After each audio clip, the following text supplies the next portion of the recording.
সুপ্রভাত। আজ 19শে ফেব্রুয়ারি।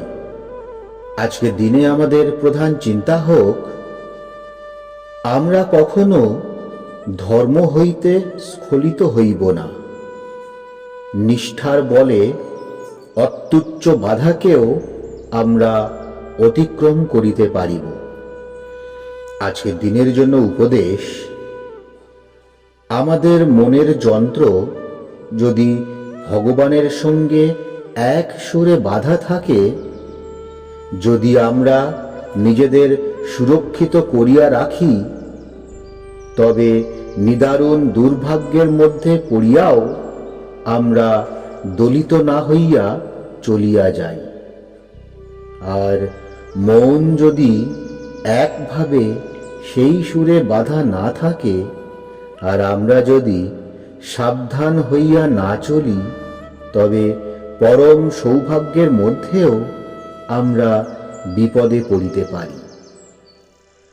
ধর্মজীবনের পথে নিশ্চয়ই বাধা আছে, কিন্তু সে সকল বাধা মাথা তুলিয়া আমাদের পরাজিত করিতে পারে তখনই যখন আমাদের জীবন মিলন ছন্দ হইতে বিচ্ছিন্ন হয়। ইহার প্রতিকারের জন্য আমাদের একটা উপযুক্ত কর্মভিত্তি স্থাপন করিতে হইবে। ইহা যদি করিতে পারি, তবেই আবার আমরা জীবনের সাবলীল ছন্দ ফিরিয়া পাইব। আজকের দিনে আমরা প্রার্থনা করতে পারি, হে প্রভু, তোমার মহিমার শেষ নাই।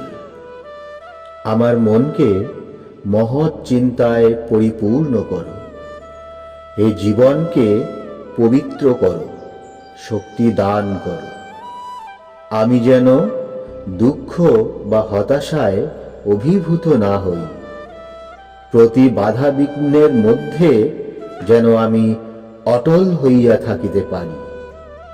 সকল সময় তুমি যে একমাত্র ভরসা, ইহা জানিয়া আমি যেন তোমারই দিকে তাকাইয়া থাকি। প্রণাম। জয়তু শ্রীরামকৃষ্ণ।